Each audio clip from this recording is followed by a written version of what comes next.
A very good morning, students. Welcome to today's EVS class. We were studying chapter 12 of your book, EVS class 5th. What if it finishes? So, let's continue our chapter. Today, we will study and discuss about petrol and diesel. So, first of all, I want to tell you, what do you understand by energy? Have you heard this word? Yes. When you play or when you feel tired, you say, I have less energy, my energy is low. आपने कहा होगा ना बहुत बार कि मेरी energy low है. It means you don't have the ability, you don't have the capacity to do the work now. मतलब अब तुम्हारे में वो काम करने की क्षमता और एबिलिटी नहीं है. So what is energy?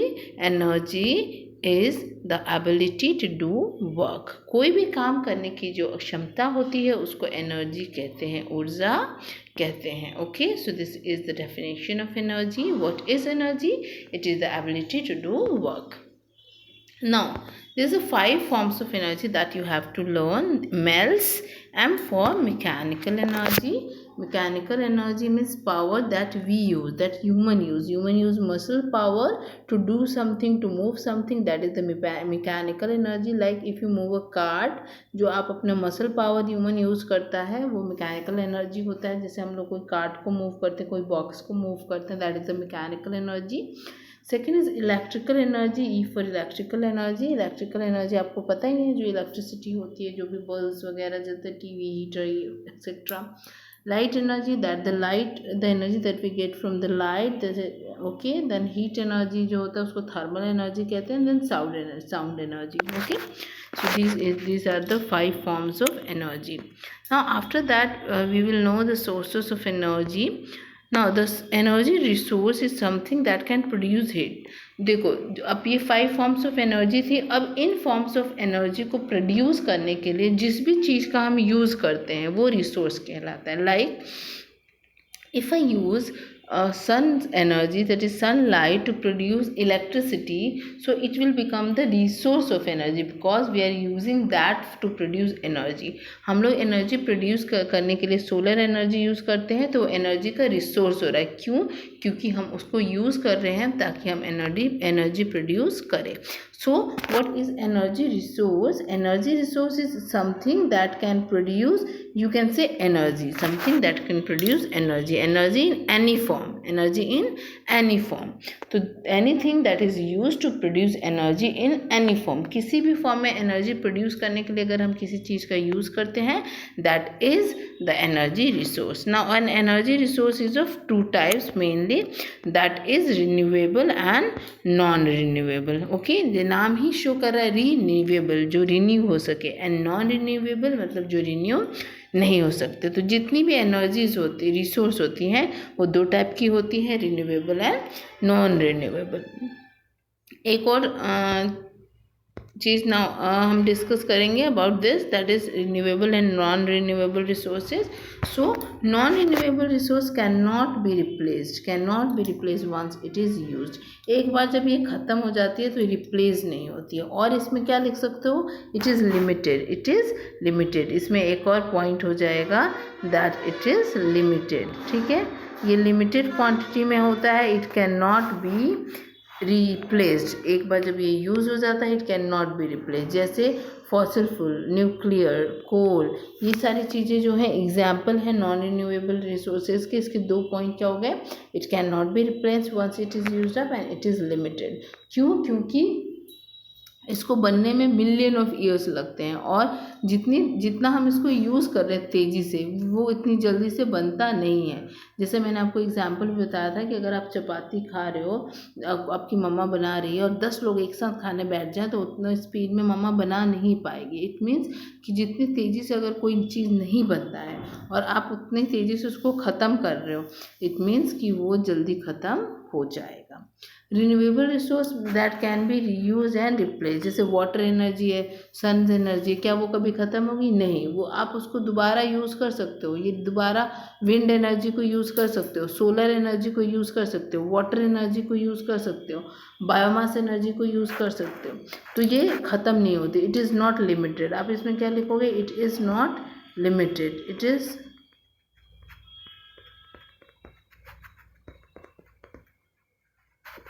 It is not limited. ठीक है, तो इसके एग्जांपल है solar energy, hydro power means जो वाटर एनर्जी है उसको हाइड्रो पावर एनर्जी कहते हैं, बायोमास एनर्जी, विंड एनर्जी है, जियोथर्मल एनर्जी। जियोथर्मल एनर्जी होता है वो जो नीचे से वोल्केनो वगैरह से हीट प्रोड्यूस नहीं होता, that is geothermal energy.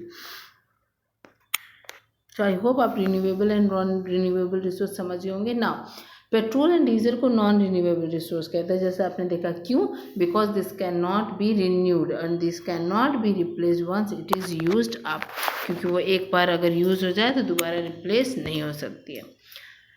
Now this is page 111 of your book. After some time our bus stopped at the petrol pump. There was a long queue and it seemed that if you have a long wait, we got down from the bus and started looking around the petrol pump. तो petrol pump पे रुकी बस, तो उसमें बहुत लंबा जाम था, तो बच्चों ने सोचा क्यों ना हम नीचे उतर कर देख ले। तो they started looking here and there at the petrol pump at the different posters. वो दूसरे पोस्टर्स पे देखने लगे। सो ऐसा होता है petrol pump. All of you must have seen these petrol pumps. Now अब मैं बताऊंगी आपको कि पेट्रोलियम बनता कैसे, formation of petroleum. See, petroleum को बनने में मिलियन ऑफ ईयर्स लगते हैं। What happen under the water. देखो वाटर का ये वाला जो है इसको कहते हैं सी बेड, है ना।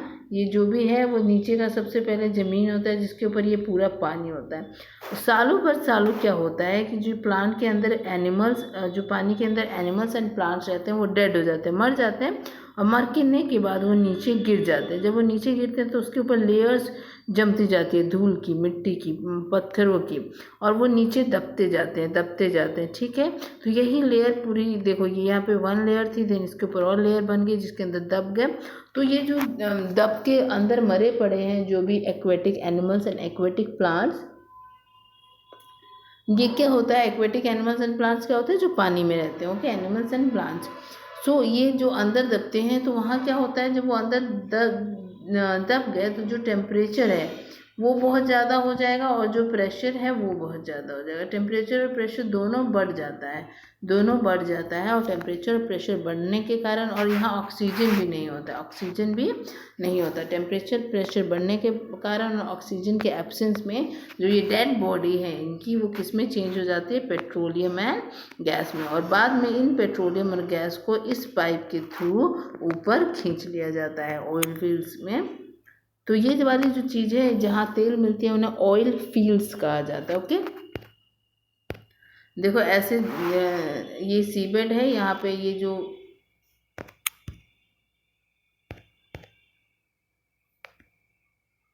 सीबेड है, यहाँ पे ये जो एनिमल्स मरे थे वो चेंज हो गए हैं क्रूड ऑयल में, जिसको ये ऑयल रिफाइनरीज ये लगा गई है, और यहाँ पाइप के थ्रू इनसे ऊपर खींच लिया जाता है और बाद में उसको यूज़ किया जाता है। इसके ऊपर एक रॉक की लेयर होती है, पत्थर की, और उसके ऊपर सी होता है।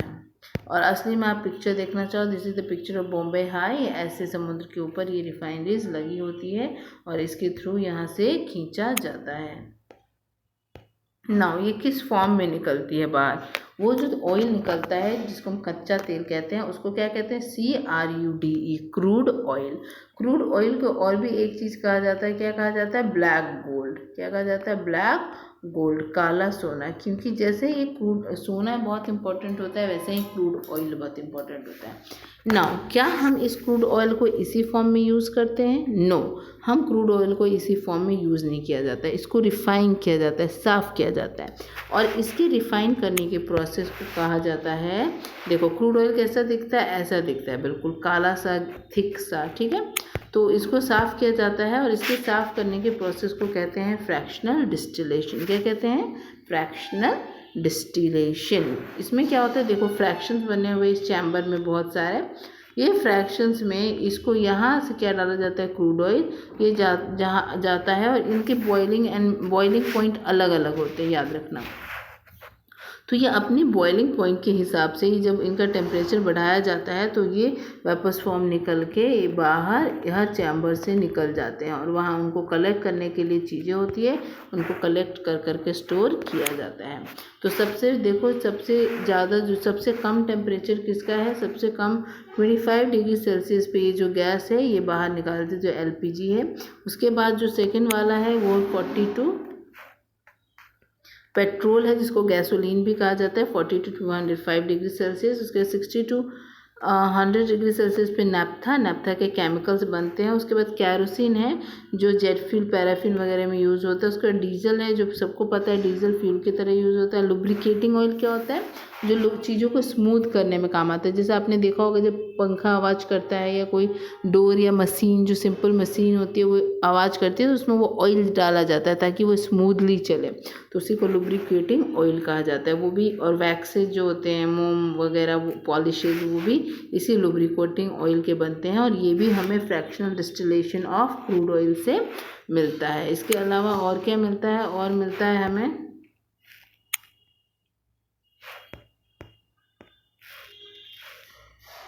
इसके अलावा हमें मिलता है देखो फ्यूल ऑयल मिलता है जो शिप्स वगैरह में फैक्ट्रीज़ में यूज़ होता है। लास्ट में जो है वो रेजिड्यू मिलता है और ये जो रेजिड्यू है ये यूज़ होता है सड़क वगैरह बनाने में। तो आपने देखा कितनी ज़्यादा इम्पॉर्टेंट चीज़ें इसमें से निकलती हैं।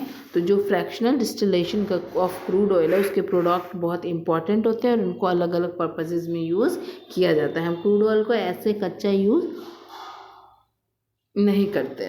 ओके, सो अगर कोई पूछेगा कि क्रूड ऑयल के फ्रैक्शनल डिस्टिलेशन पे कौन कौन से प्रोडक्ट मिलते हैं तो आपको पता होना चाहिए कि हमें LPG मिलता है, हमें पेट्रोल मिलता है, डीजल मिलता है, नैप्था मिलता है, कैरोसिन मिलता है, लुब्रिकेटिंग ऑयल मिलता है, फ्यूल ऑयल मिलता है। Okay, now what is this crude oil? Crude oil is unrefined petroleum, it is unrefined petroleum. And कोई पूछेगा how do you get this petrol and diesel? You get the petrol and diesel by the fractional distillation of this crude oil. Crude oil के fractional distillation से आपको मिलता है petrol and diesel. Okay, now crude oil can be refined, इसको refine किया जाता है to produce usable products and then this fractional distillation कहते हैं उस टेक्निक को, और then it is generally dense thick and dark in colour. Okay, इतना तो आपको क्रूड ऑयल के बारे में पता चल गया। आपको दिख भी गया कैसा, अगर मैं आपको इमेज दिखाती हूँ, I hope you can identify that this is the crude oil.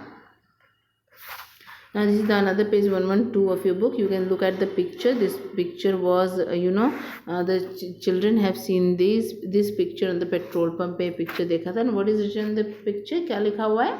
You can see the cute drop of petrol and you have to draw this picture in your notebook also. Okay. सो क्या लिखा है इस picture पे? इस picture पे लिखा है that petrol and diesel will not last for ever and make sure the drop go long away and switch off the engine when you stop the car. Basically लिखा हुआ है कि आपको पेट्रोल एंड डीजल सेव करना है because it is non renewable resource of energy, it will not last for ever, ये ज़्यादा दिन नहीं रहेगा, तो हमें इसको वाइजली यूज़ करना है। और जब हम खाली खड़े रहते हैं तो हमें इंजन को बंद कर देना है ना। और सेकंड में इसका रेट लिखा हुआ है, आपको भी अपने एरिया में पेट्रोल एंड डीजल के आज का रेट देख के पता करके लिखना है। Now we could not understand why it is written. बच्चों ने बोला हमें समझ नहीं आ रहा था ये क्यों लिखा है। सो अब्राहम गया नीचे और जो पेट्रोल पंप पे अंकल काम कर रहे थे उनसे पूछा, क्या पूछा? From where do we get petrol, हमें पेट्रोल कहाँ से मिलता है, डीजल? अंकल से deep deep down under the ground, ground के बहुत नीचे से। तो मंजू कहती है कि वो कैसे बनता है वहाँ पे? तो अंकल कहते हैं it is made naturally not by human being और मशीन। ये नेचुरली बनता है, ह्यूमन बींग या मशीन से नहीं बनता है। अब्राहम कहता है कि फिर हम क्यों खरीदते हैं, हम क्यों नहीं जाके जैसे पानी हम पंप करके निकाल लेते हैं वैसे जाके पेट्रोल क्यों नहीं निकाल लेते? और ये क्वेश्चन आपके मन में भी आना चाहिए कि जब ये नेचुरली बनता है तो हमें उसके पैसे क्यों लगते हैं? क्योंकि जो कच्चा निकलता है उसको निकालने के लिए बड़े बड़े मशीन्स लगते हैं और ये ऑयल हर जगह नहीं मिलता है। उसको मशीन्स को रन करने के लिए चीज़ें चाहिए, फिर उसका ट्रांसपोर्ट होता है, वो फ्रैक्शनल डिस्टिलेशन में रिफाइन होता है, और फिर ट्रांसपोर्टेशन के थ्रू बहुत से बड़े बड़े टैंकर्स के थ्रू वो पेट्रोल पंप पे पहुंचता है और वहाँ से लोगों की गाड़ियों में पहुंचता है।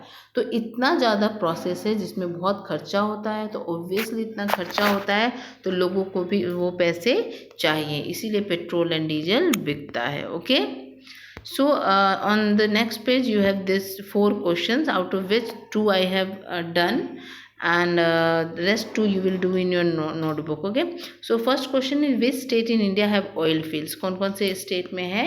Assam, Gujarat, Maharashtra and Andhra Pradesh. Now beside oil, what else found deep inside the earth? अर्थ के नीचे और क्या क्या मिलता है? Can you name some? Yes, coal मिलता है, गोल्ड मिलता है, और क्या क्या मिलता है? बहुत से मिनरल्स मिलते हैं बच्चों, और इसके अलावा अर्थ में के नीचे coal, iron, copper, bauxite and gold, ये हमें अर्थ के नीचे मिलता है।